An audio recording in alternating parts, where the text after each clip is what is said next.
Ladies and gentlemen, Craig Ferguson. Hey, everybody!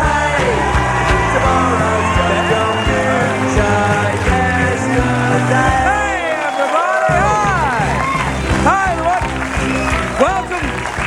Welcome to Los Angeles, California. Welcome to the Late Late Show. I'm your host, TV's Craig Ferguson. Please sit down, relax, take off your pants. You're amongst friends.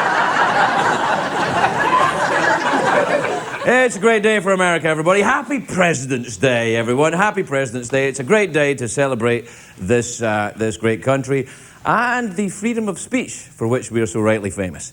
Because I'm going to talk about something tonight, a little bit different tonight. I'm going to do something a little bit different tonight. I want to talk about something tonight that's been bothering me for a little while now. Now, you know, if you've ever seen this show before, I know that's not everybody, but I know that if you've ever seen this show before, you know that I make fun of people on this show. I make fun of a lot of people on this show. Now, a couple of months ago, Kevin Costner got himself into some kind of bother, and I made fun of him in the monologue. And then a couple of weeks later, I meet him at this event. And I could tell he was angry at me. I could tell that. But I was talking to him, he's a very polite man and a gentleman, and I could see him in his eyes. He made a decision to not go after me, just to be polite and nice and stuff. And it kind of freaked me out, because it kind of personalised it for me. Up until then, this guy was there with his wife and his kids and stuff, and I was like kind of ragging on him on television. I'm like, ugh, I don't know if I feel good about this. And it was the look in his eye that bothered me, and I began to think, at what price am I doing this stuff? And I started to think about the effect it was having on real people, and it's been needling at me a little bit ever since. Now, I'm as guilty as sin about this. I mean, I made fun of the lady astronaut wearing the diapers when she was driving. That is clearly funny. That is clearly a funny thing. But at the same time, then the mugshot comes in, and I go, this woman's in trouble. She needs help. And then I'm thinking, I don't know how good I feel about this. And I need to do stuff that I feel comfortable with. I want to be able to be funny, but I want to be able to get some sleep. So, and I don't just do this job for the money, I assure you, which is handy, because there isn't much in it. But now, I remember it's been happening in the press and the media recently, and particularly in the so-called news outlets. The way the media is looking at the world. I kind of had similar feelings when I used to watch America's Funniest Home Videos. You know, you'd be laughing at the kid falling over, and then you go, wait a minute, put down the damn camera and help your kid. What the hell is wrong with you? And I think we're kind of holding the camera, and people are falling apart. People are dying. That Anna Nicole Smith woman, she died. No, it's not a joke. You know, it stops being funny. That she's got a 6-week-old kid or 6-month-old kid. What the hell is that? You know, and I'm starting to feel uncomfortable about making fun of these people. And for me, comedy should have a certain amount of joy in it. It should be about us attacking the powerful people, attacking the politicians and the Trumps and the blowhards and going after them. We shouldn't be attacking the vulnerable people. And I think this is totally a mea culpa. This is just for me. I think my aim's been off a bit recently. I want to change it a bit. So tonight, no Britney Spears jokes. And here's why. Here's exactly why. Britney Spears. No, this is true. Wait. I'm not doing it. Listen, the kind of weekend she had, she was checking in out of rehab, she was shaving her head, getting tattoos. That's what she was doing this weekend. This Sunday, I was 15 years sober. So I looked at her weekend, and I looked at my own weekend, and I thought, you know, I'd rather have my weekend. But what she's going through reminds me of what I was doing. It's an anniversary. You start to think about it. It reminds me of where I was 15 years ago when I was living like that. Now, I'm not saying Britney Spears is an alcoholic. I don't know if she's an alcoholic or not. But she clearly needs help. And now, what I do here is I speak for myself. There's speculation. There's always speculation if you're on television about somebody's behind it. There's a corporation, the production people. There's not. This is me, all right? It's me and you, right? I'm trying to be honest with you. I'm not an expert on alcoholism or anything else, but I am an expert on my own story. I was there when it happened. Well, I was present. The tape recorder wasn't running until February the 18th, 1992. And it made me think about the last Christmas that I had when I was a drinking man. Hopefully the last one as a drinking man. I was in a terrible mess. I wasn't shaving my head and getting tattoos. I saved that for later. I got that for my midlife crisis. But when I got sober, I was a bit older than Brittany. I was 29. And Christmas morning, before I got sober, I had been on an all-night bender.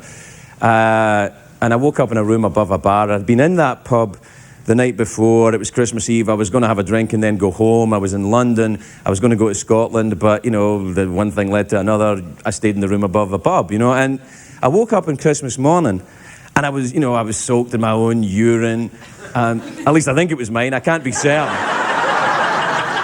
I couldn't say with total honesty that it was my urine. I didn't have it tested, is what I'm saying. I hope to this day it was mine. Anyway, I woke up that morning. Now, this is the mind of an alcoholic. I woke up that morning, Christmas morning, and I thought, you know, I can't do this anymore. I'm going to kill myself today. I'm going to do it today. And what I did was, I thought, I made a plan as I'm getting myself together. I thought, I'll go down to Tower Bridge in London, which is the one that goes, you know, that one, and I'll swan dive to my death. I don't know how to swan dive, but I was going to do it. And I thought, by doing this, I'll show them. I didn't even know who they were, but I was going to show them. I was desperate. I was desperately confused and desperately twisted and turned upside down by whatever the hell was going on in my head. You know, and on the way out of the bar, you know, Tommy, the barman that I'd been drinking with, you know, he was kind of playing around at the bar. He was getting drinks together at the bar in the morning. Now, he had slept behind the bar all night. I'm not saying he's an alcoholic, but he slept behind the bar all night.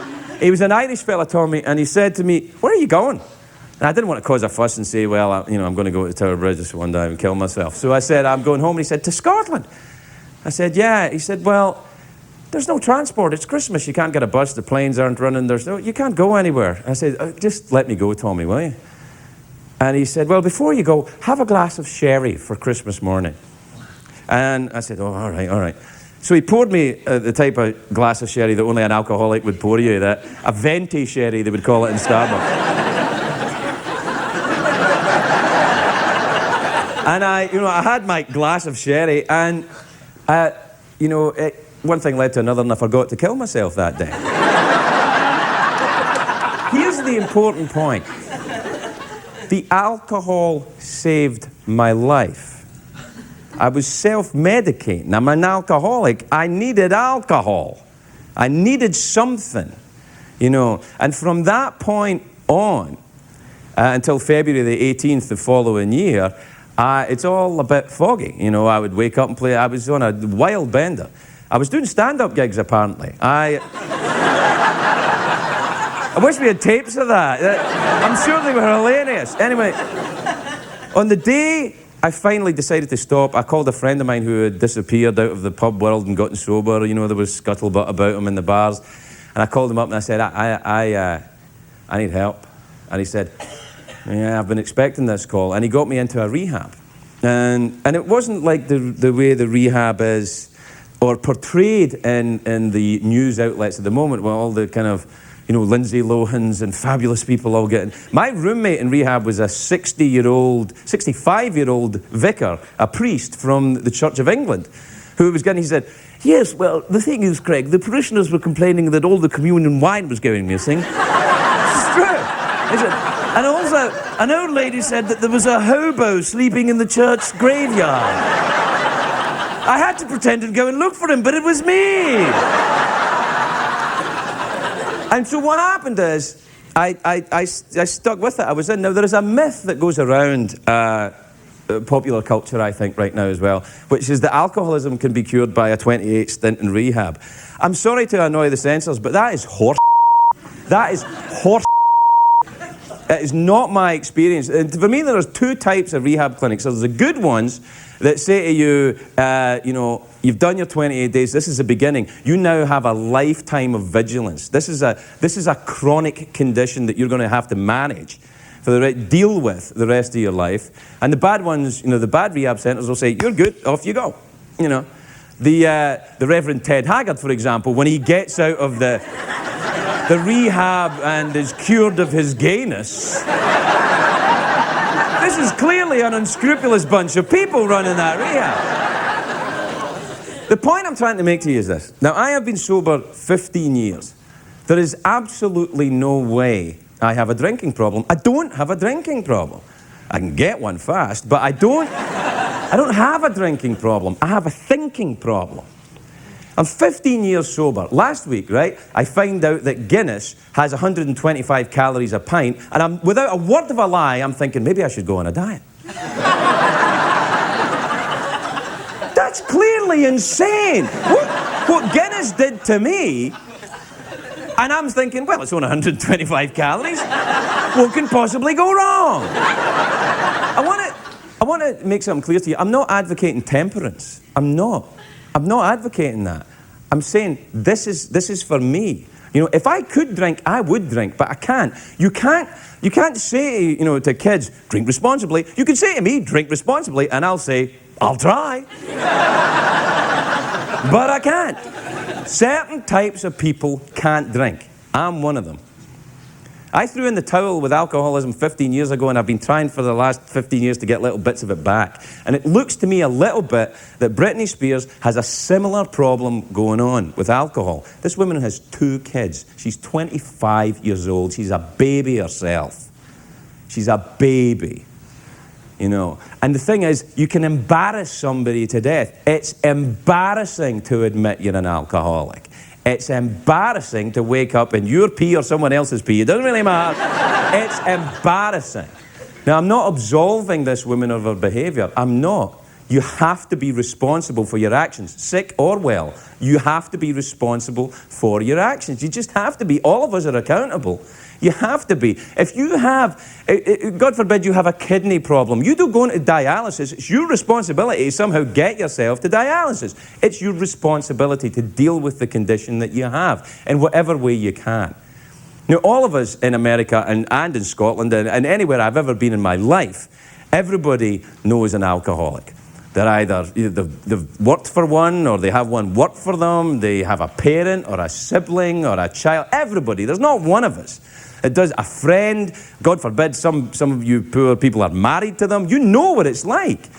Now, I have found this. You can't beat it with money. If you could beat this rap with money, rich people wouldn't die. You can't. For me, only for me, and I only speak for myself, so I've got to stress this to you, I have found that the only way I could deal with it is find other people who had similar experiences and talk to them. It doesn't cost anything.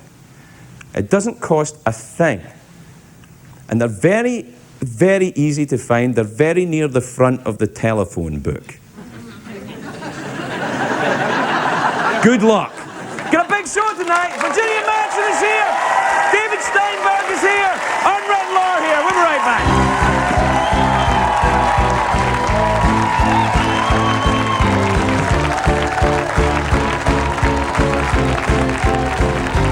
The Late Late Show with Craig Ferguson, sponsored by Dodge. You can take life as it comes, or you can grab life by the horns. Dodge.